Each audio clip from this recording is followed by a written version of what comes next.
بسم الله الرحمن الرحيم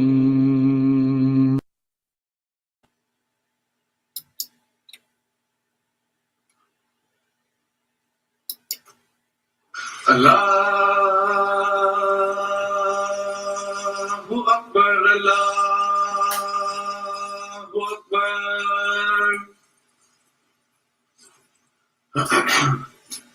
Allahu Akbar, Allahu Akbar. Ashhadu an la ilaha illallah.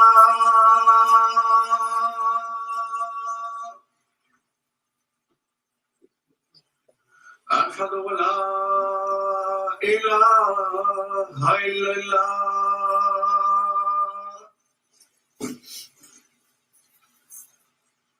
أشهد أن محمدا رسول الله.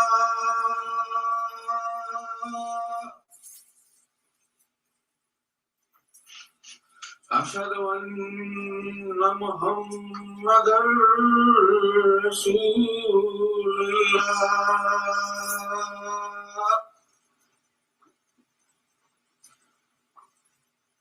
حي على الصلاة.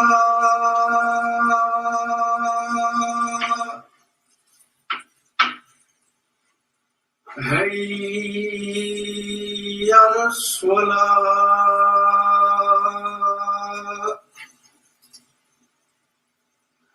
حي على الفلاح.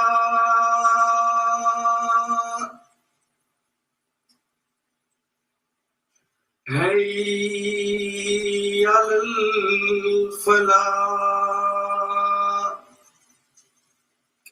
الله أكبر، الله أكبر. لا إله إلا الله.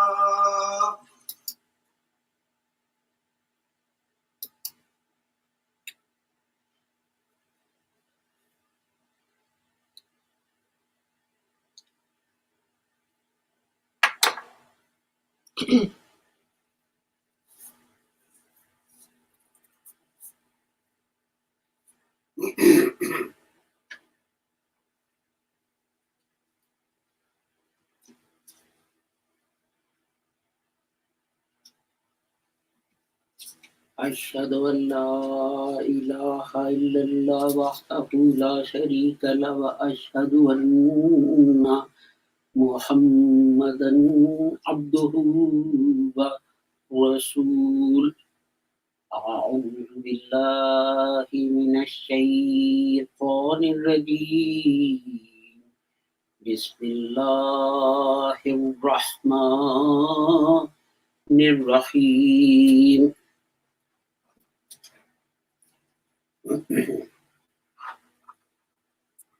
This is chapter 2,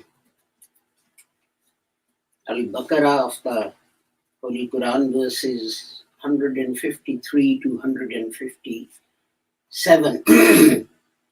Ya ayyuhallazina amanu sta'inu bis-sabri was-salah. Inna Allaha ma'as-sabirin. ولا تقولوا لمن يقتل في سبيل الله أموات بل أحياء ولكن لا تشعرون.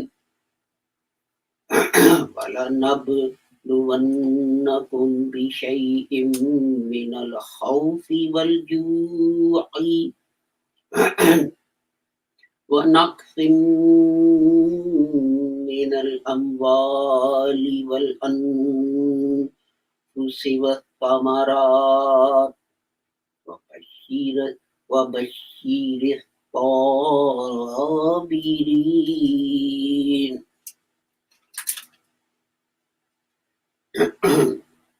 الذين إذا أصابهم هم مصيبة قالوا إنا لله وإنا إليه راجعون أولئك عليهم صلوات من ربهم والرحمة وأولئك هم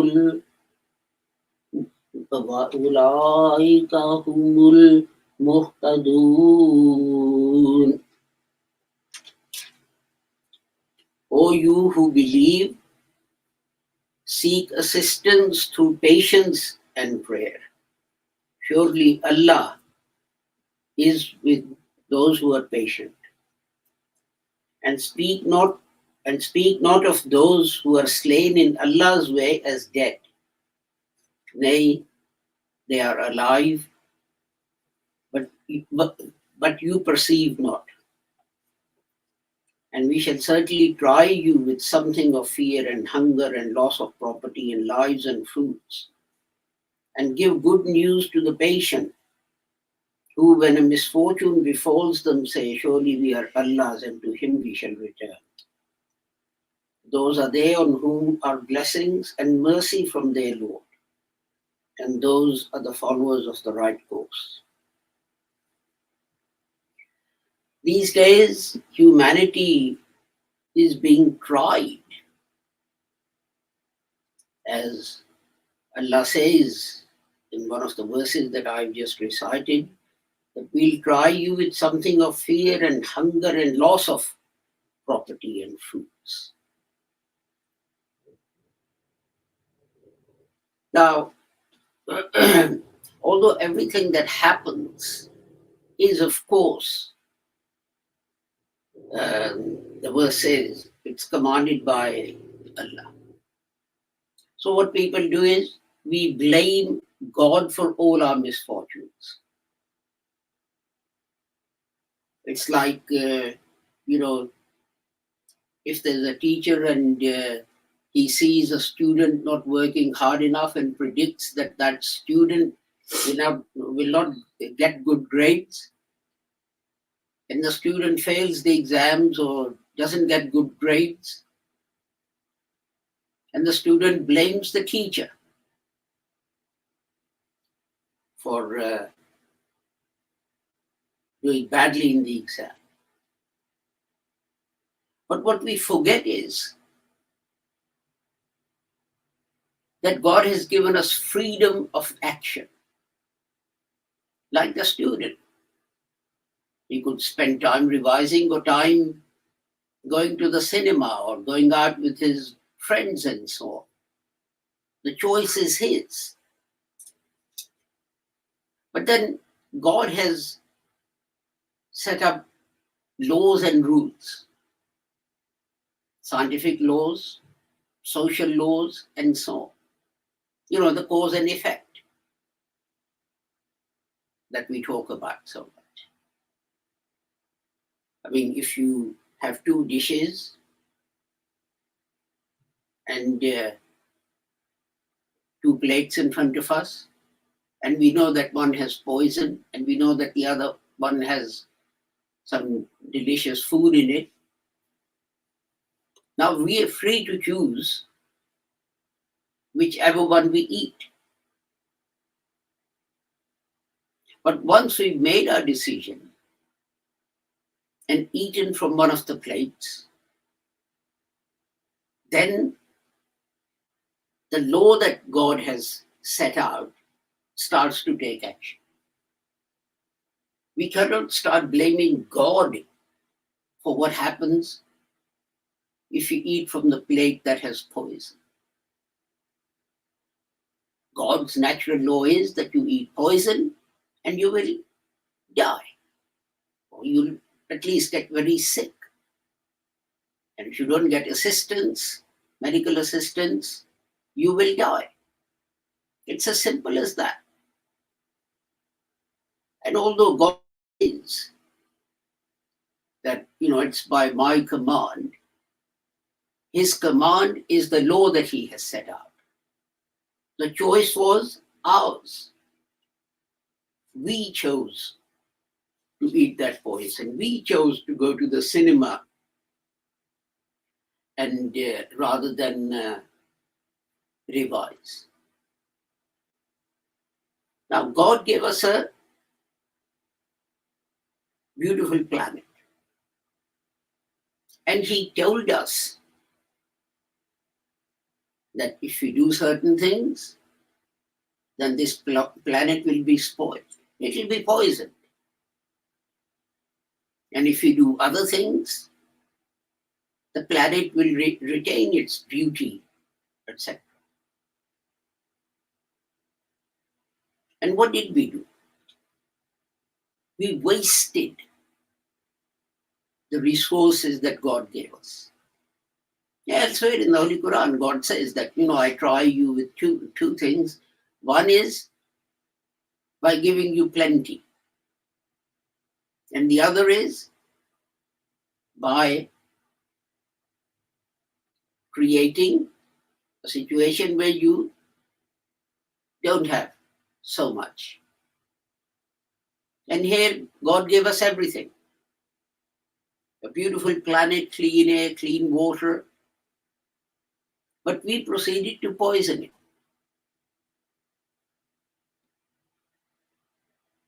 If you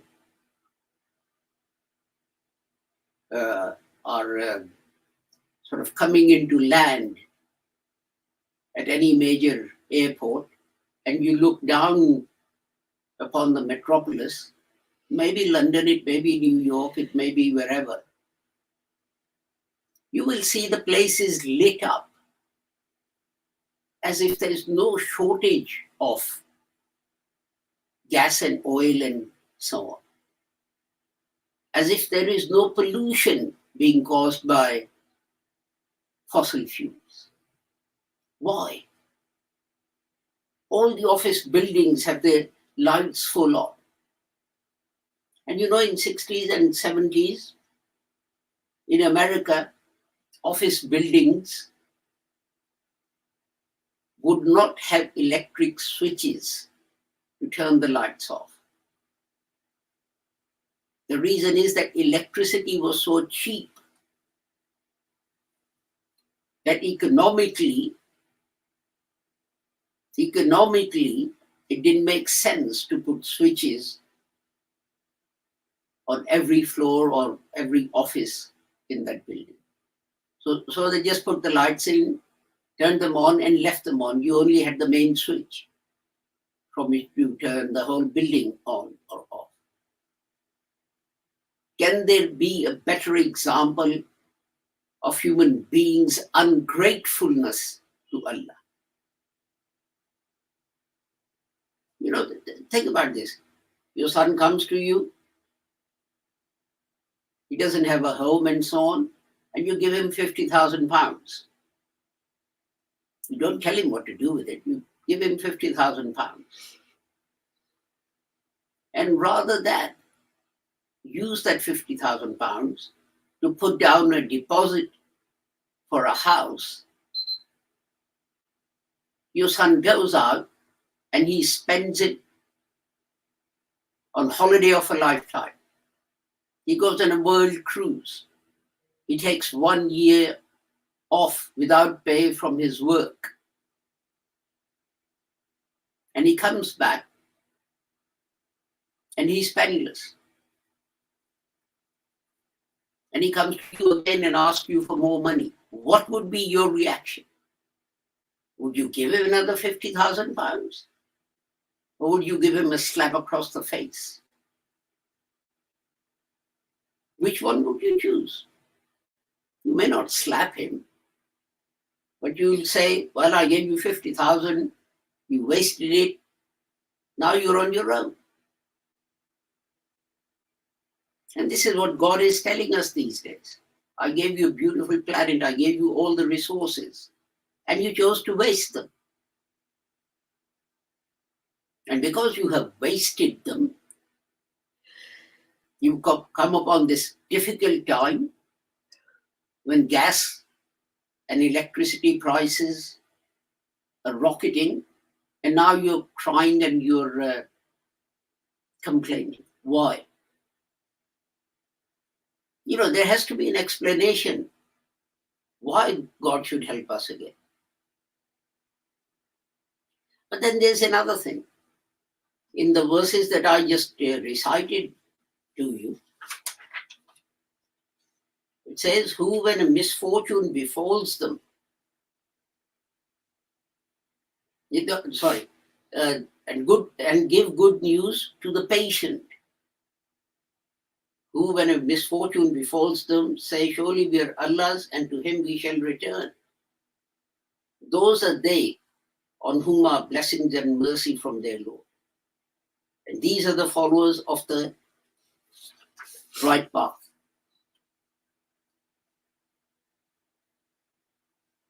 So what do we do? Apart from the buildings which are lit up as if it's Christmas or Diwali, that's another thing. Many houses were fully lit up for Christmas, although there's such a shortage of electricity and so on. But the other thing is, do any of us take responsibility for our own actions? We just want governments to control the prices, or if they can't, then give us money so we can pay our gas and electric bills and so on. Okay, people in need should be helped. I'm not against that. I remember in 1960s, we didn't have central heating. There used to be one gas fire in one room, and the whole family sat in that room until it was time to go to bed. And you went to your bedroom and you changed and you jumped into bed, and next to your bed was a woolly dressing gown. When you woke up in the morning, the house wasn't warm. You sneaked your hand out from under your blankets. They didn't have duvets in those days. And you pulled the dressing gown in and you put it on. Then you put your socks on, and then you came out of your bed. But now, if people want to get up at 7 o'clock, they want the central heating to automatically come on at 5 o'clock, so that the whole house is nice and warm.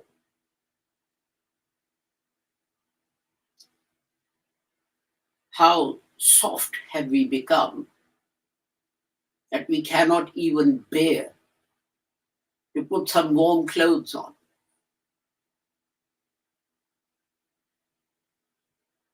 These days, a family, rather than the whole family sit in one room, everyone disappears with their iPads and iPhones and God knows what else into their own bedrooms. So whereas previously a whole family survived on heating just one room, now 4 or 5 rooms in the house will be heated up. And while doing that, people will constantly complain about the cost of electricity and gas and so on. Why don't you take responsibility and say, I won't turn the central heating, I won't set the central heating to automatically come on 2 hours before I have to get out of bed. I'll set it to come on 15 minutes before I have to get out of bed. I'll go and buy a woolly dressing gown. I'll go and buy some thermal underwear, some long johns,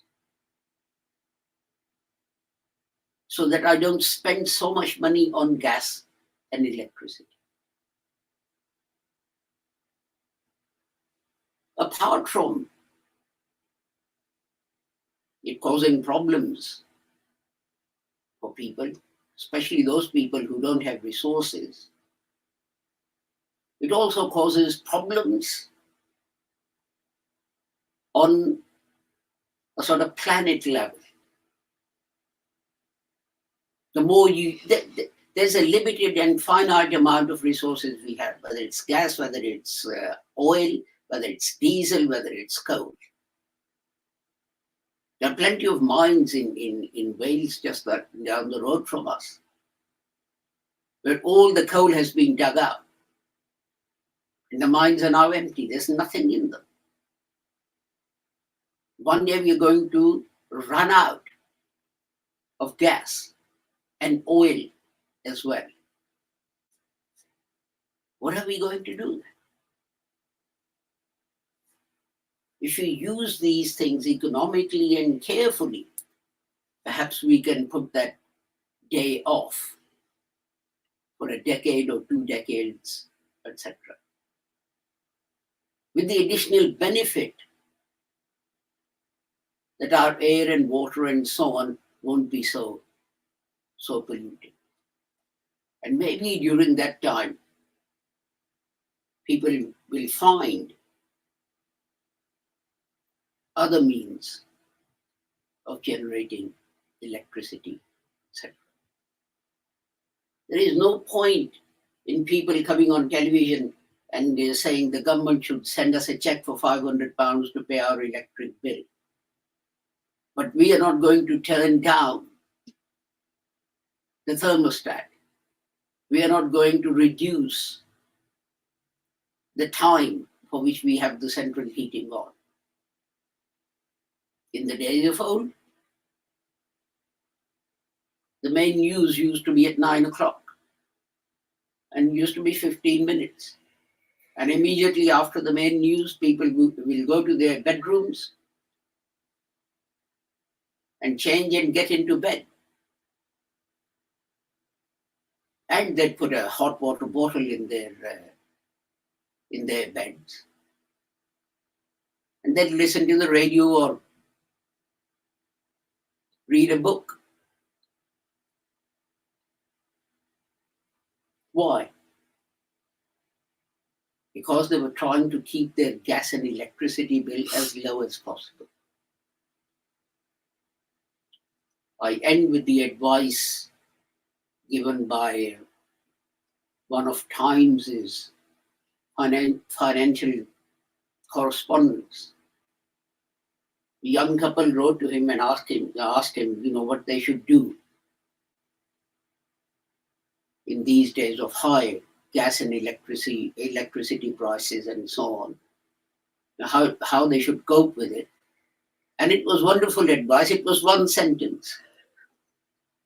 The correspondent said, go and ask your grandfathers and grandmothers how they coped. They didn't have central heating. We didn't have central heating, as I explained to you just now. How did they cope? And this is the sad thing, that we have become so used to wasting precious God-given resources that rather than take this time as a blessing and say, okay, let me have the house not at 80 degrees when I wake up, but only at 50 degrees or 60 degrees. And let me use some extra clothing to keep myself warm. We don't want to take the trouble. We don't want to put ourselves out. We just want to merrily keep on wasting these precious resources, as I said,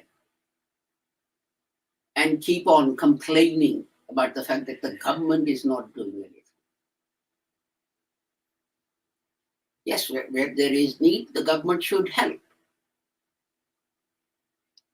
But it's also your responsibility and my responsibility and everyone's responsibility to make sure that we don't waste what God has given us.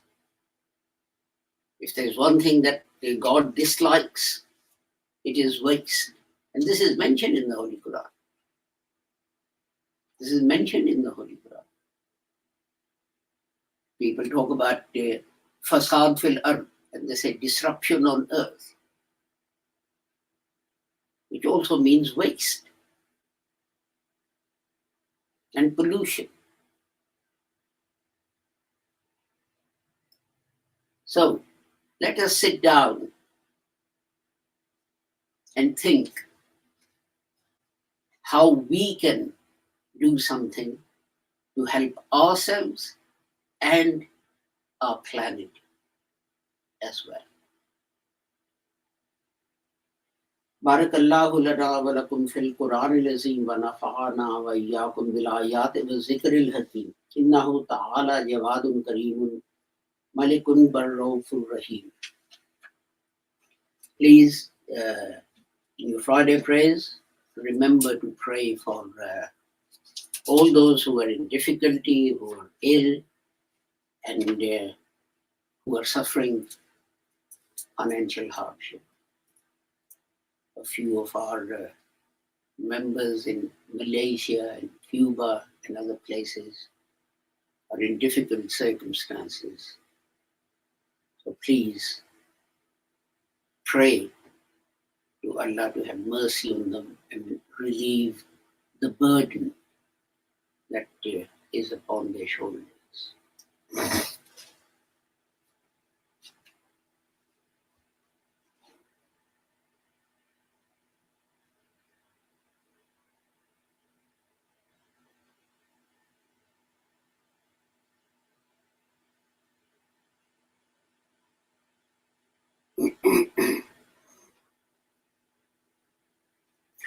Alhamdulillah.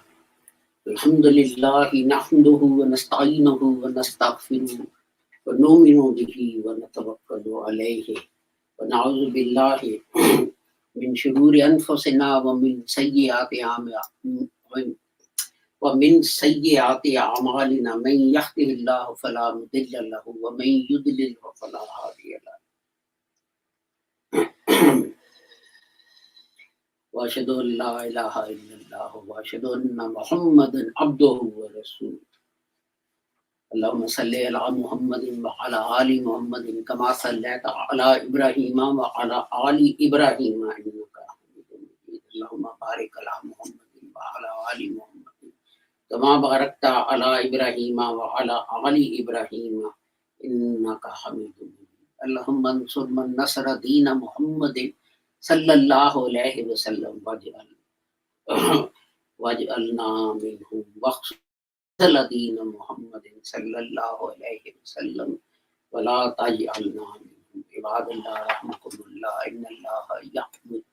Inna allaha ya'muru bil adli wal ihsani wa ita'i dhil qurba wa yanha 'anil fahsha'i wal munkari wal baghi ya'izukum la'allakum tadhakkarun. Uzkurullaha yazkurkum وَادْعُوهُ يَسْتَجِبْ لَكُمْ وَلَذِكْرُ اللَّهِ أَكْبَرُ وَاللَّهُ يَعْلَمُ مَا تَصْنَعُونَ.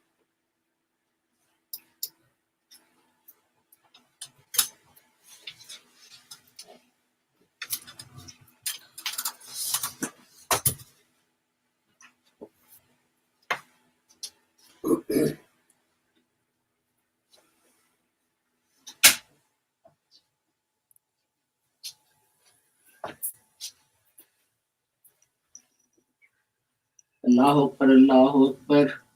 أشهد أن لا إله إلا الله أشهد أن محمدا رسول الله. حي على الصلاة حي على الفلاح قد قامت الصلاة قد قامت الصلاة. الله أكبر لا إله إلا الله. الله أكبر.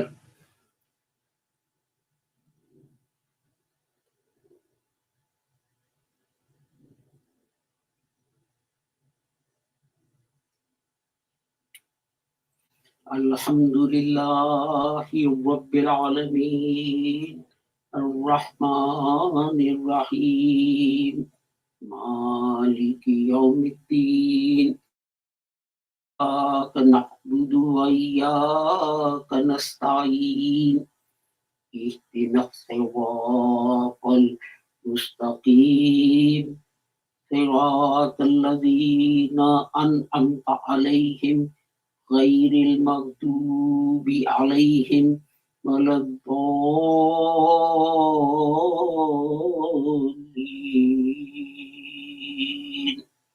آمين.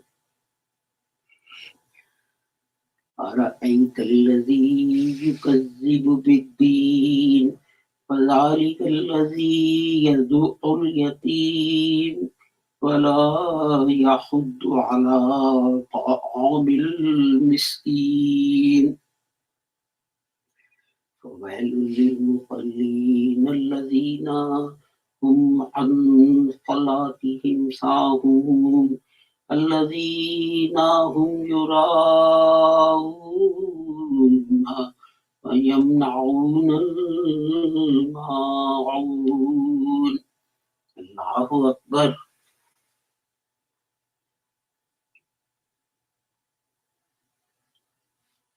سمع الله لمن حمده. ربنا الله أكبر.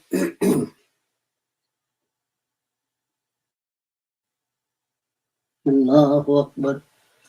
الله الله أكبر.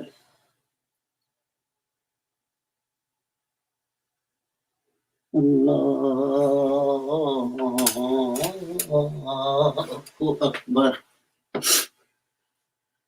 الحمد لله رب العالمين الرحمن الرحيم مالك يوم الدين إياك نعبد وإياك نستعين اهدنا الصراط المستقيم صراط الذين أنعمت عليهم غير المغضوب عليهم ولا الضالين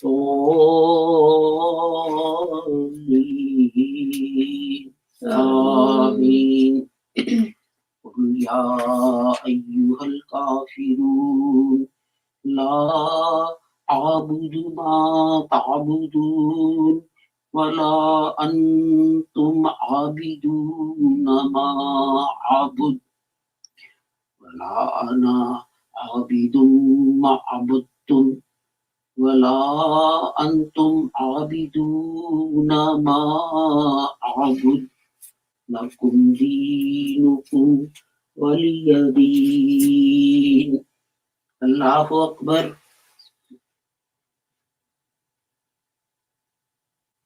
سمع الله لمن حمده. ربنا الله أكبر.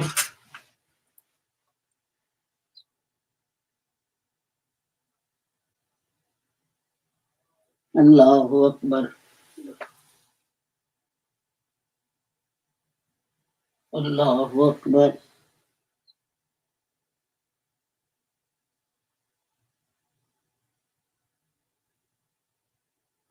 الله أكبر.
Assalamu alaikum wa rahmatullah. Assalamu alaikum wa rahmatullah. Astaghfirullah. Astaghfirullah.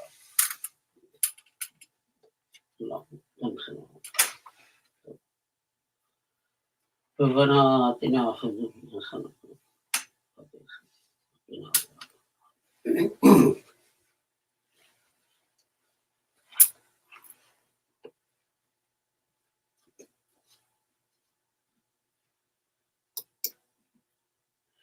Thank you for joining us for our Friday service.